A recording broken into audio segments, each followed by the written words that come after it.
and welcome back to the Therapy by Craft podcast channel. My name is Eunice. I am the maker and your host behind this channel, and as you can see, I am hailing from a completely different setting today. I am on a solo trip.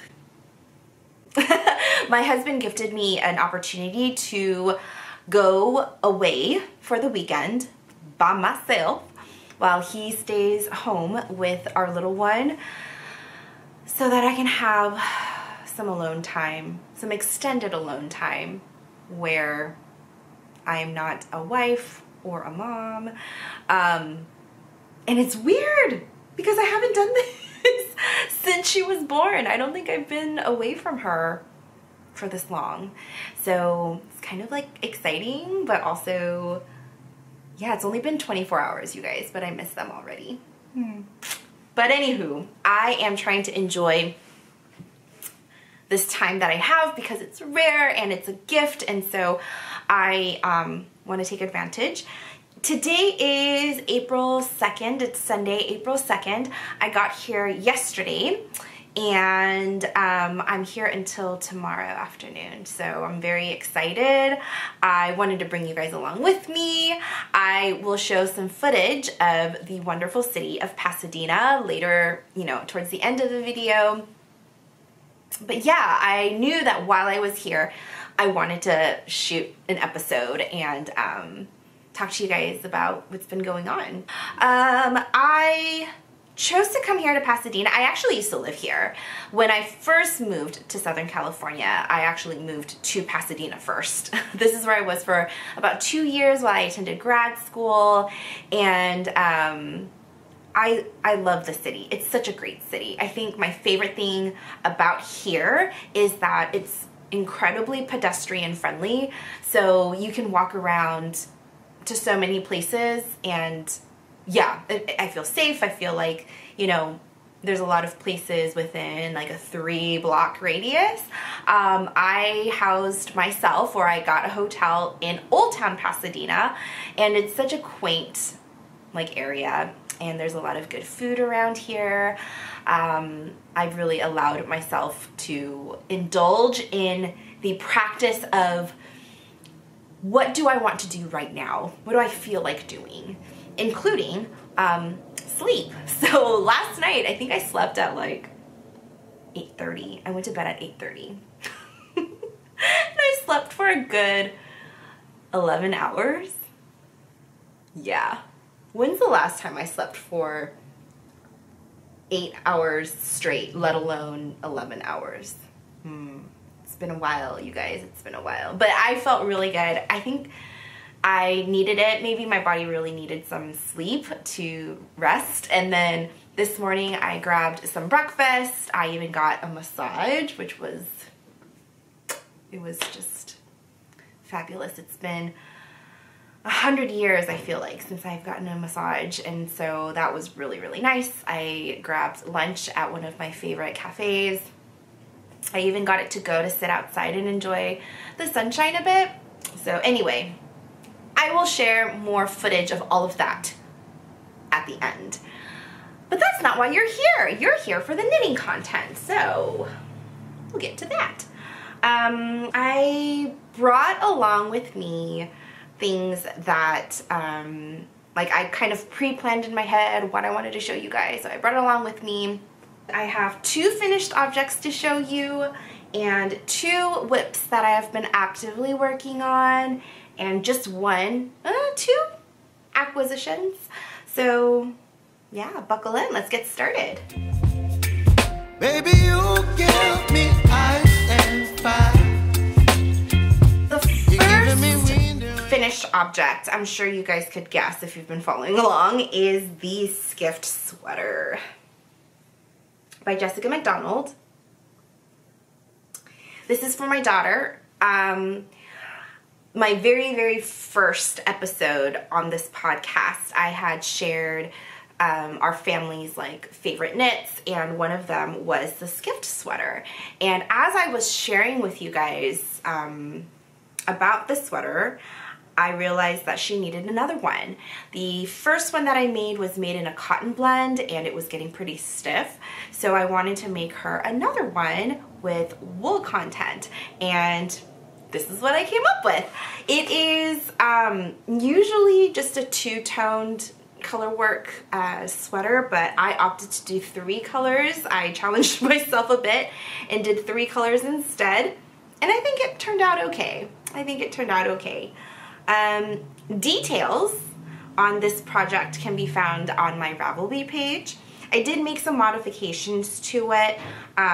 Just having had made it before, I knew where I kind of wanted some changes to be made, and it's mostly the neckline. But you guys can check out my Ravelry page, which I'll link down below, and you'll see some more details on how I achieved this neckline, especially the German short row, so that it raises the back a little bit. But yeah, I'm really happy with it. I don't think I shared with you guys much about the yarn. I did mention that I'm using some Oopsie yarn from Sorella, but I don't think I talked to you guys much about my love for Oopsie yarns. Basically, Ashley at Sorella and Allie at Explore Fiber Knits, they do like a discounted yarn sale for those skeins that maybe don't pass the quality assurance test at, at their diary. No, that's not right. What am I trying to say? At their studio, at their dye studio. Instead, what they do is they kind of collect those imperfect one-offs and sell it at a discounted rate. And it's so fun. I think it's really fun. I think I've participated in maybe 2 or 3 already, and it's kind of a mystery what you're going to get. You can make requests to Sorella anyway, what kinds of colors you're looking for, and you also get to select the base, but it's kind of a mystery what comes to your door. And for example, I don't think I would have ever picked this lavender color. I don't really do purples, but this is really beautiful, and it's also a great way to make knits for my daughter that I feel like is high quality, but it's not going to be such a precious knit to me that if she messes it up, or if there's a snag, or if she gets mud and dirt and sand all up in it, that I'm gonna be butthurt about it. So I really like the Oopsie yarns that I have, and I really like having some in stash because I just think that they're so fun to work with. Anyway, that's a really extended explanation, but that's what I used to make this, and I'm really, really pleased with it. And you can't even really tell, you guys, that there's anything wrong with the yarn. It just looks more variegated than maybe a tonal, but so what? It's gorgeous. So, anywho, that's my first finished object. Next is the blanket that I am dubbing as the Grow With Me blanket. It is done! Ta-da! Let me scoot back so you guys can see it better. I'm so happy with it. You see it? Yeah. It is a garter stitch modular blanket. So basically what that means is that it is knit, like a section of it is knit, and then you either pick up stitches or you like switch the color and then you knit some more, and then you pick up more stitches and then you knit some more. It's made in sections is basically what it means. And this blanket was born out of my need for more garter stitch modular projects after finishing my Vertices Unite shawl by Stephen West. It is squishy, it worked up so fast, yeah, and it's loosely based off of, or it's inspired by Purl Soho's amazing log cabin blanket. I happened to see it as I was finishing the Vertices Unite shawl, and it was just like, yes, it was just perfect. It was perfect timing. I immediately cast it on, and I'm using a lot of scraps, a lot of my DK scraps, The original pattern calls for fingering weight yarn, but I have more DK scraps. I'm already using my fingering scraps for the other project that I'm going to show you in a bit. So I wanted to use my DK scraps instead. And so it's going by super fast. Or it went by super fast. It's done, so, you know. I had the idea for this like ever-growing blanket, or this grow with me blanket, because I wanted to make a blanket for my daughter to take with her to daycare for her naps.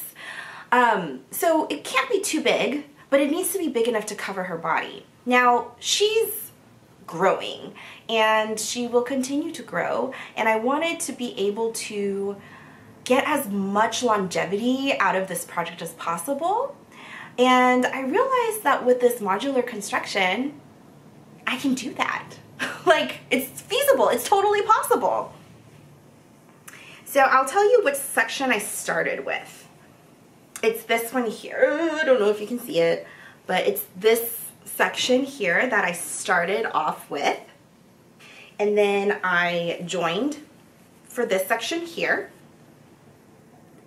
And then I bound off, and then I did this section last. This one that goes all the way across. And my plan is that I will have my daughter get as much use of this as she can while she is the size that she is now. And as she grows taller, I will just pick up stitches and add more stripes here to lengthen it this way, and then pick up stitches and add more length here to make it grow this way.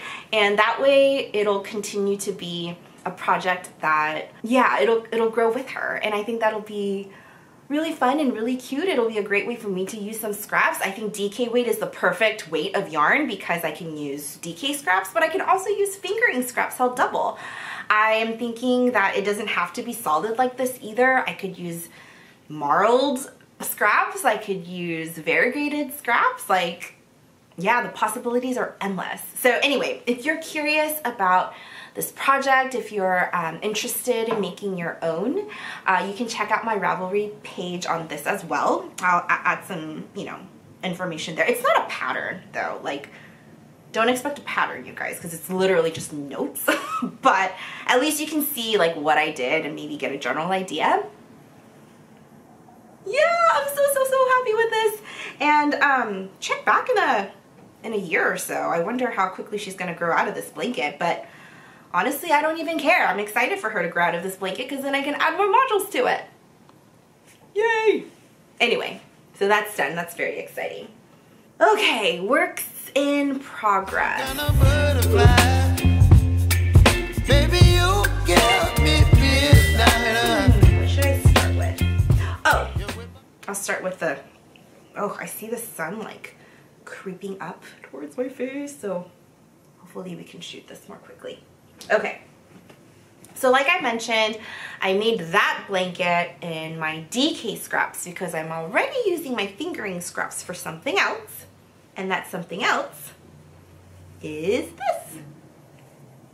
Ta-da! This is my Scrappy Granny Square blanket. I am following Kay of the Crazy Sock Lady and Natalie of the Knitty Natty podcast, and both of them have, you know, scrappy projects going on right now, and I was very inspired to pick up my crochet hook again. This is my first fingering weight crocheted project, and I'm loving it. The drape is great. I think it's not as like holy. I think we're gonna get a lot of use out of the blanket. It's not as big, and I don't think we're gonna be able to have Samantha necessarily grow with this, but that's okay.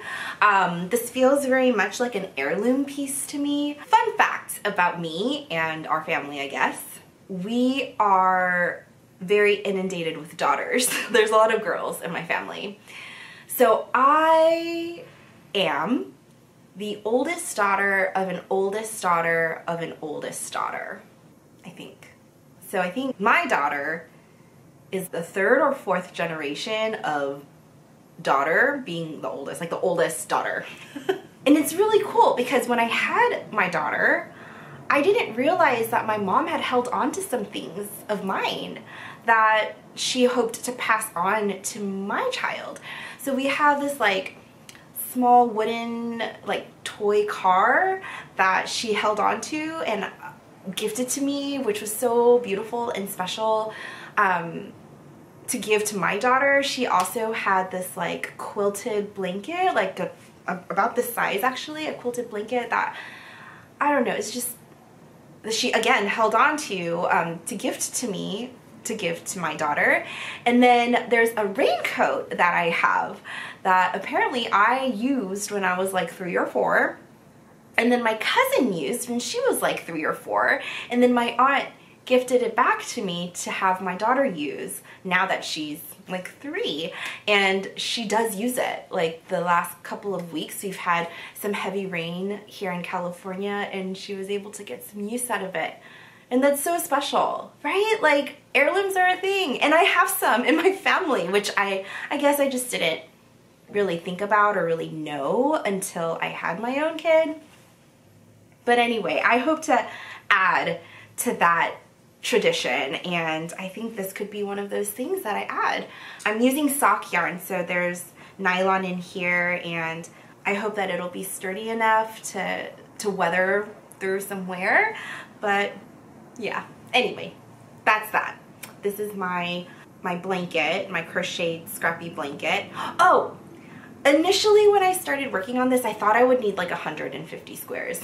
So that was kind of daunting. But it turns out I only need like 88, which is great. Yes, which is really, really great. But I think I got to making like 30 something or 40 something, and I had this like huge pile of squares and I was over it already. I just wanted to put them together. I wanted to see something. I wanted to get the satisfaction of assembling them. So I started assembling them. I'm going to have, it's going to be like 8 squares by 11 squares, hence the 88 squares. And I'm using the, I think it's the continuous join, but I don't know if it's a join as you go. It might be called the continuous join as you go, but I'm not really joining as I go. I don't know, but it's a continuous join. So once all the squares are done, you can join them together. And I'm using a Cascade Heritage sock in the color Macadamia, which is I think a really great neutral for these squares. 3 rows done, 8 more to go. Yeah, 8. Math is not my strong suit, y'all. Anyway, okay. And then my second work in progress that I've been working on more diligently is this. It's really hard to see, but it's a Farnam sweater, sans stripes. It's hard to see because it's black and it's probably gonna blow out like crazy. But I'm using my merino cone yarn from Woolly Knit. I guess I'm participating in the well-loved Woolly Knit knit-along that's hosted by Woolly Knit and Bethany at Well of Knits. I have been really curious about the British wool from Woolly Knit because I follow Rebecca from the Creabea Podcast, and she talks about this yarn quite a bit, and I was just really curious. I am more and more interested in non-superwash yarns, and I find that it's kind of hard to find non-superwash yarns here in SoCal because it's so warm here most of the time that, yeah, people don't really gravitate towards like the rustic yarns.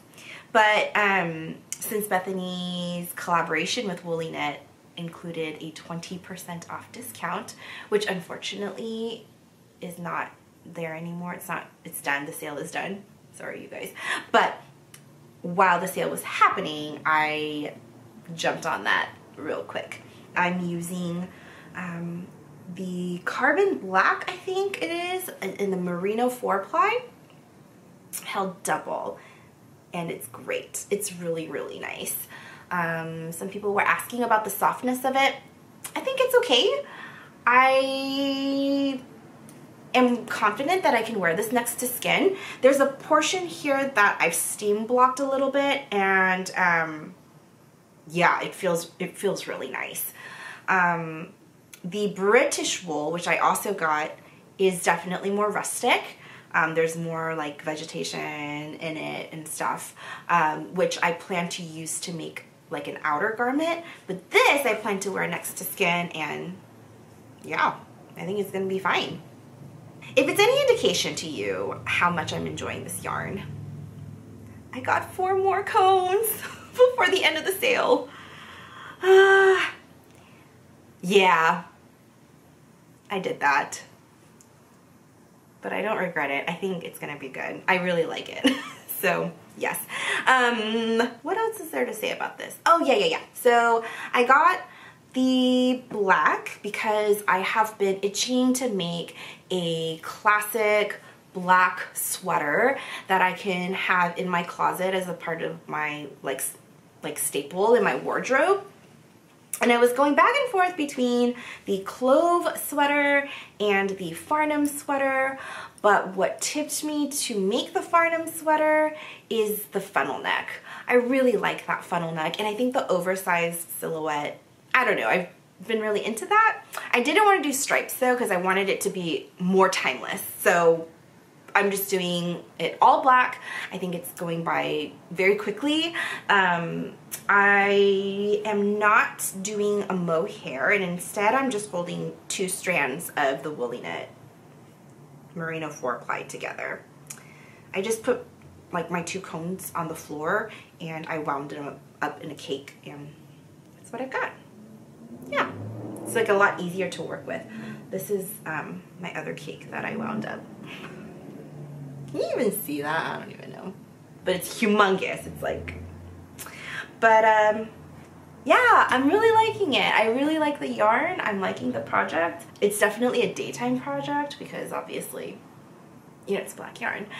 But it hasn't been fatiguing my wrists. It's been a pleasure to work with, and yeah. Acquisition.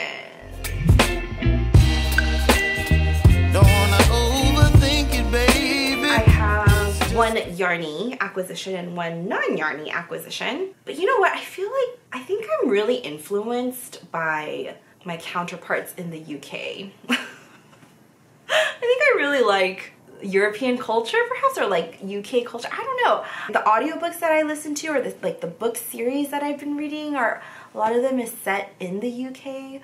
And yeah, I have a lot of curiosity about the things that are happening over there across the pond. Although I've never been, I would love to go one day. But just as my, you know, woolly knit purchase indicates influence from my European counterparts, my one yarn acquisition is Kinross 4-ply. Can you guess who I was influenced by to buy this yarn? It's Rebecca from Creabea. Here, I'll show you what I got. It is in the shade Granite. I think it's color number 3. It's 100% superfine lamb's wool. And Rebecca sings its praises. So the way that she described it is that when you first work with it, there's kind of a lot of spinning oil still, so it may be a little bit stiff, but when you wash it and you block it, then apparently it blooms really beautifully and it almost feels like cashmere. So I'm very, very excited to see if that's true and to test that out myself. I got like a t-shirt quantity's worth. I got 300 grams. I'm not really sure what I'm gonna make with it. You guys have any suggestions? It is 224 yards per 50 grams. And like I said, I got 300 grams. And yeah, what do I want to make with this? I don't know. And I don't really know what came over me, but I really wanted to try this. So this is my one yarny acquisition. And then my second acquisition, the last thing I want to share with you guys, I got it because I'm here in Pasadena. Like I said, I'm here for the weekend, and there is a place here called Remainders that is like a thrift store for crafts. It's actually really awesome. It's a nonprofit organization, I believe, and that's actually where I donated a lot of my leftover yarns, or yeah, the yarns that I kind of pulled out from my stash. I donated it to Remainders, and I finally got to go inside the store, and it was incredible. It was like floor to ceiling, kind of organized chaos, but yeah, it's a thrifty crafter's heaven. They have an aisle like with bins of yarn. They have a lot of fabric, so if you're a sewist in the area, I would highly recommend going there. You can fill up an entire bag full for like $10 or $15, something like that. And what I got are buttons. I got so many buttons. And I just got some standard classic buttons that I could use. And all of this I got for less than 10 bucks. Let's see if I can show you some. Like classic buttons. I got them in various sizes. Oh, here's some that's shelled. It's not turtle shelled. I don't know what that is. Like, but I think it would look really great on some cardigans that I have, or that I have planned to make. These I thought were just so, so cute. It's clear with a white like ring around it. Isn't that cute? And then I also got a couple bags of, it has some like speckles on it. I don't know if the speckles are showing up, but it's so cute. Maybe you can see it better with that one. Anyway, so yeah, I got so many buttons, like bagfuls of them, and I'm excited to use it. I want to make some Henley tees for myself as well as my daughter this summer. I'm really interested in making some tees with like a Henley, you know, with the little buttons here. Do you guys know of any, by the way, for like children? Yeah, I know Ozetta has one. I think it's the Traveler's Tee, is that right? Yeah, but I don't know of any children's knits that have that Henley feature. So if you guys know of it, I would love to hear about it. Because yeah, I would like to make one for my daughter and for myself as well, and make some use of these buttons. But anyway, oh, I can really see that the sun is creeping up now, so I better wrap it up. Thank you for being here again. And if this is your first time, thank you. I don't know how you found me, but yay, I'm glad you're here. And I hope that you guys have some moments of peace today, hopefully some knitting. And yeah, I'll see you guys next time. Stick around if you want to see some footage of Pasadena. But otherwise, I hope you have a wonderful rest of the day. Bye, you guys.